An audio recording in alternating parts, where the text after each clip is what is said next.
Hello everyone, AC study classes GK में special में आपका स्वागत है। आज हम कर रहे हैं प्रैक्टिस सेट 3। तो चलिए दोस्तों, पहला क्वेश्चन से स्टार्ट करते हैं। पहला क्वेश्चन है, वैश्विक खाद्यान्न उत्पादन में अधिकतम योगदान करने वाली 3 फसलों का नाम। भारत में अधिकतम उत्पादन कौन सी फसलों का होता है, तो ये आपको क्वेश्चन बताना है। तो इसमें आपका हो जाएगा कौन कौन, तो इसमें हो जाएगा आपका क्वेश्चन नंबर डी, गेहूं, चावल और मक्का। सबसे ज़्यादा उत्पादन इसी खाद्यान्न का हमारे भारत में किया जाता है। बहुत ही इम्पोर्टेंट क्वेश्चन है। दूसरे नंबर का क्वेश्चन है कि निम्नलिखित में से कौन सा तृतीय क्रियाकलाप है, मतलब तृतीय क्षेत्र कौन सा है। क्या खेती है, विनिर्माण है, डेयरिंग है या ट्रेडिंग है। कौन सा ऐसा क्षेत्र है जो तृतीय क्षेत्र में किया जाता है। तो ट्रेडिंग जो है, जो व्यापार है हमारा, वो किस में आता है, तृतीय क्षेत्र में ट्रेडिंग होता है। अगला क्वेश्चन है, तीसरे नंबर का है, बहुत ही इंपॉर्टेंट क्वेश्चन है। प्रीवियस ईयर यूपीएसआई और पुलिस में आए हुए बहुत ही महत्वपूर्ण क्वेश्चन है और आने वाली आरपीएफ के लिए बहुत ही यूजफुल होंगे। किसी राज्य की सीमा बांग्लादेश से मिलती है। आपको इस क्वेश्चन का आंसर बताना है कि कौन सा ऐसा राज्य है जिसकी सीमा बांग्लादेश से नहीं मिलती है। यूपी का, वो उत्तर भारत का ऐसा कौन सा राज्य है, आपको बताना है। तो ये आपका, ये आप जो है, अगर आप पढ़ने वाले छात्र होंगे तो आपके पास एक भारत का क्या होगा, एक मैप होगा। क्या होगा, मैप। उसमें आपको देख के बताना है कि कौन सा ऐसा राज्य है जो हमारे बांग्लादेश से टच नहीं करता। एक ऐसा राज्य है, तो मैं आपको आंसर बताता हूँ। उसका जो आंसर हो जाएगा वो हो जाएगा सी नंबर, मणिपुर ऐसा राज्य है जो बांग्लादेश को टच नहीं करता है। अगला ऐसा क्वेश्चन है, चौथे नंबर का है कि दुलहस्ती पावर स्टेशन किस नदी पर आधारित है या किस नदी पर बनाया है। दुलहस्ती जो पावर स्टेशन है या विद्युत स्टेशन है, जो कहाँ किस नदी पर बनाया गया है। क्या ब्यास पे बनाया गया है, चिनाब पे बनाया गया है, रावी पे बनाया गया या सतलज पे बनाया गया। बताना है आपको कि किस पर बनाया गया है ये। तो ये हमारा जो बनाया गया है जम्मू कश्मीर में है और ये चिनाब नदी पर बनाया गया है। किस पर दोस्तों, चिनाब नदी पर बनाया गया है। अगला जो क्वेश्चन है 5वें नंबर का है कि कौन सा एक भारत की सबसे पुरानी तेल शोधन की इकाई है, कारखाना सबसे पुराना है तेल।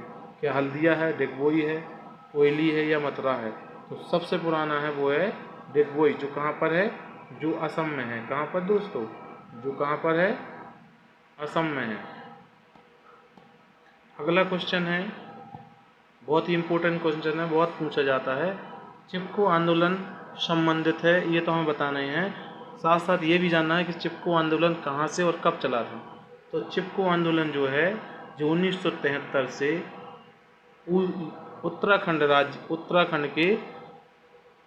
उत्तराखंड में ये चलाया गया था। चलाने वाले नाम क्या था उसका, तो वो थे एक गौरा नाम की महिला थी। कौन नाम की, गौरा। और इसको प्रसिद्धि किसने हासिल दिलाई, तो वो है बहुगुणा जी। किसने, बहुगुणा जी ने इसको प्रसिद्धि दिलाई। तो ये जो आंदोलन किससे संबंधित था, तो ये वन रक्षा से संबंधित था, वन संरक्षण से संबंधित था। कौन सा आंदोलन, तो चिपको आंदोलन। ये कहाँ से संबंधित था, तो ये था वन रक्षण से। अगला क्वेश्चन है, जो हमारी कैसे जनगणना 2011 से आधारित है कि सर्वाधिक जनसंख्या नगरीय युग में किस में दर्शाती हुई है। सबसे ज़्यादा कौन से नगर में जनसंख्या निवास करती है, तो वो करती है हमारी दिल्ली और मुंबई ऐसा नगर है जो सबसे ज़्यादा क्या होती है, जनसंख्या वहाँ पर रहती है।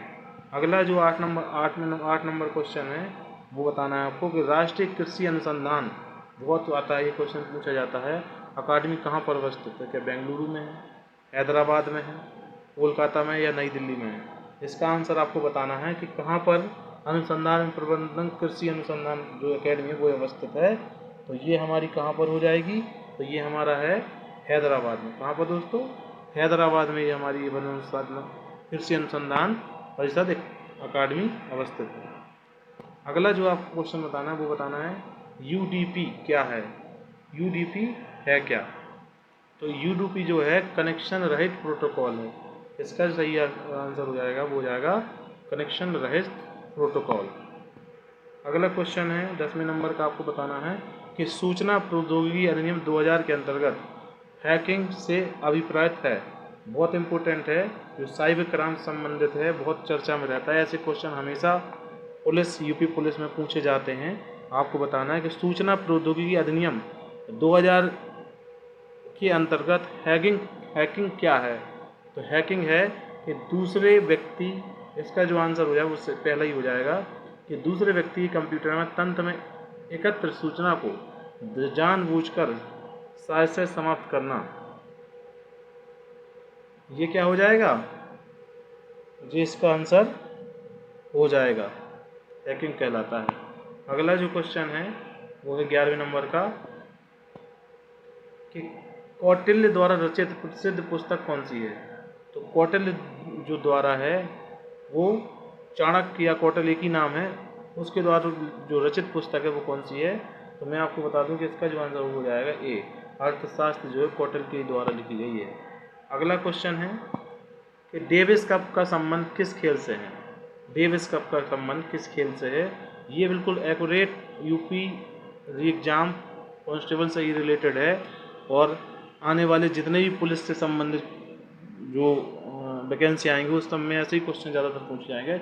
डेविस कप आपको बताना किस खेल से संबंधित है। तो ये जो कप संबंधित है वो क्या क्रिकेट से है, लॉन टेनिस से है, बैडमिंटन से है या टेबल टेनिस से है। आपको बताना है किससे संबंधित है। तो बताओ,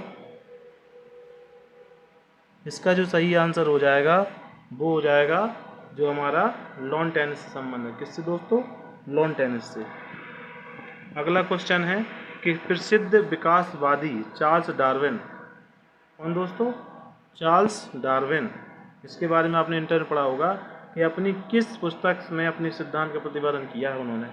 तो ये इनकी पुस्तक बहुत ही फेमस रही है, द ओरिजिन ऑफ स्पीसीज। इन्होंने जातियों का क्या किया था, स्पीसीज का बहुत ही विविध तरीके से विवरण किया था। अगला क्वेश्चन है 14वें नंबर का कि 1930 में राष्ट्रमंडल खेलों का आयोजन किस देश में हुआ था पहली बार राष्ट्रमंडल देश जो खेल का आयोजन कहाँ हुआ था। तो ये हैमिल्टन कनाडा में हुआ सबसे पहले। कहाँ पे हुआ दोस्तों, हैमिल्टन कनाडा में। अगला क्वेश्चन है 5वें नंबर का है कि माउंट एवरेस्ट पर चढ़ने वाली प्रथम छिन्न अंग वाली या प्रथम विकलांग भारतीय महिला कौन सी है। तो वो है अरुणिमा सिन्हा। कौन सी दोस्तों, अरुणिमा सिन्हा ऐसी महिला है जो पैर से कैसी है, अपंग है, और इन्होंने एवरेस्ट पर चढ़ने का रिकॉर्ड हासिल किया है। अगला क्वेश्चन है कि 16 नंबर का जापान की मुद्रा क्या है। पिछला जो एग्जाम हुआ था उसमें एक मुद्रा के बारे में आपसे या उसकी राजधानी के बारे में अवश्य पूछा जाएगा। तो इसमें पूछा गया जापान की जो मुद्रा है वो कौन है। तो यह जापान की मुद्रा है एन। डॉलर अमेरिका में, और पाउंड कहाँ चलता है। तो पाउंड चलता है आपका जो है, पहले अलग अलग जब यूरोप वगैरह में ये अलग अलग चलने लगे हैं। और रुपया कहाँ चलता है, तो रुपया चलता है भारत में। अगला क्वेश्चन है जो ऑस्ट्रेलियन ग्रैंड प्रिक्स 2024 का विजेता कौन है। ये करंट का क्वेश्चन है। आपको ये बताना है कि ये जो क्वेश्चन है कि ऑस्ट्रेलियन ओपन ग्रैंड स्लैम 2024 का इन्होंने सबसे ज़्यादा जीते हैं। आपको बताना है कि कहाँ के रहने वाले हैं और ये कहाँ के किस व्यक्ति ने जीता है। क्या राफेल नडाल ने जीता है, नोवाक जोकोविच ने, रोजर फेडरर ने या मारिन सिलिच ने। आपको इसका जवाब जो कमेंट बॉक्स पर बताना है कि किसने जो है ग्रैंड स्लैम 2024 ऑस्ट्रेलिया ओपन जीता है। अगला जो क्वेश्चन है 18वें नंबर का कि एक ट्रेन जैसे ही चलना आरंभ करती है, ये हमारे जो एक नियम से संबंधित है कि जैसे ही चलना प्रारंभ करती है उसमें बैठे यात्री का सिर पीछे की ओर झुक जाता है।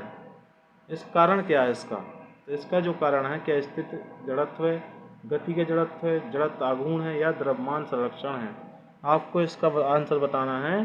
तो इसका जो आंसर है वो स्थिरता का जड़त्व है। ये आंसर इसका सही हो जाएगा। अगला क्वेश्चन है 19 नंबर का है निम्नलिखित में से रसायनों में किसका फल पकाने हेतु प्रयोग किया जाता है। एथेलिफॉन का, मेथिलियोन का, आइसोप्रोटीन का, या आइसोप्रोटोन, या एस्ट्रोजीन का, किसका प्रयोग जो है फल पकाने में किस रसायन का प्रयोग किया जाता है?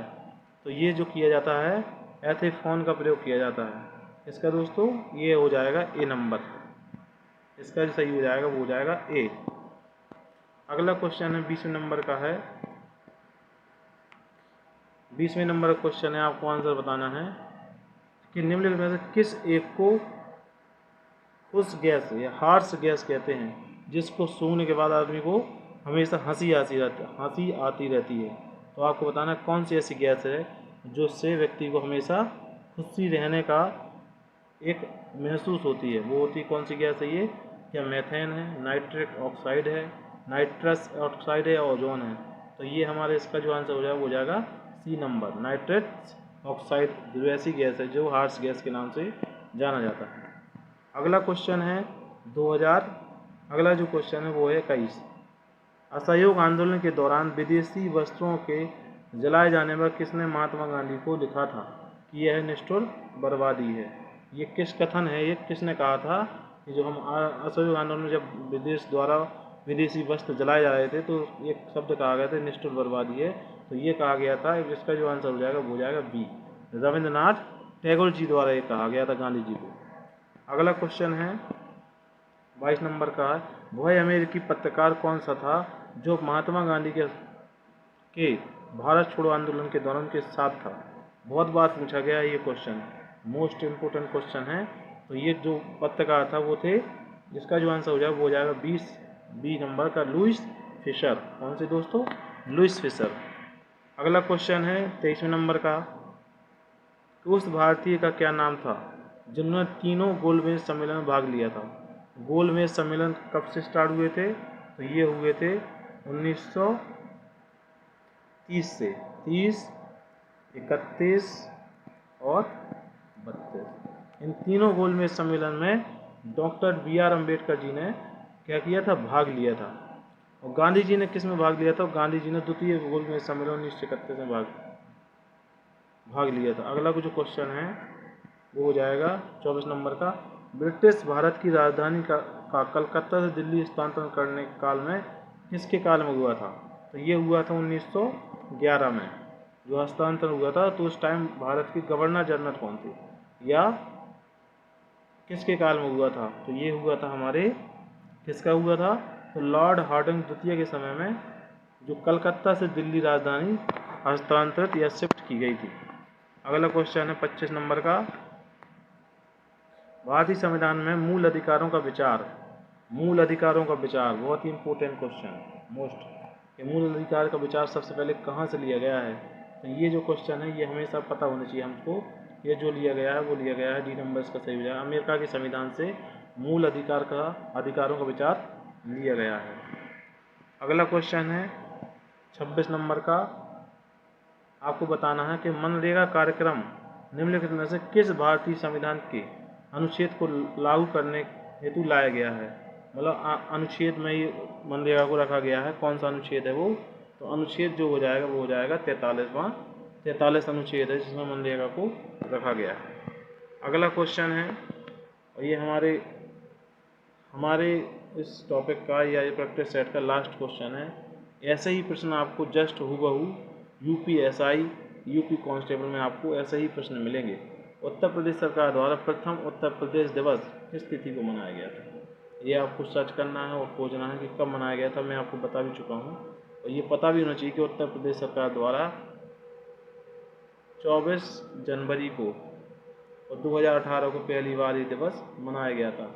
आपको ये वीडियो कैसा लगा कमेंट बॉक्स में ज़रूर बताएं, और ये ज़्यादा से ज़्यादा इस वीडियो को शेयर करें और लाइक करें, जिससे हमारा हौसला जो है बढ़ता रहे।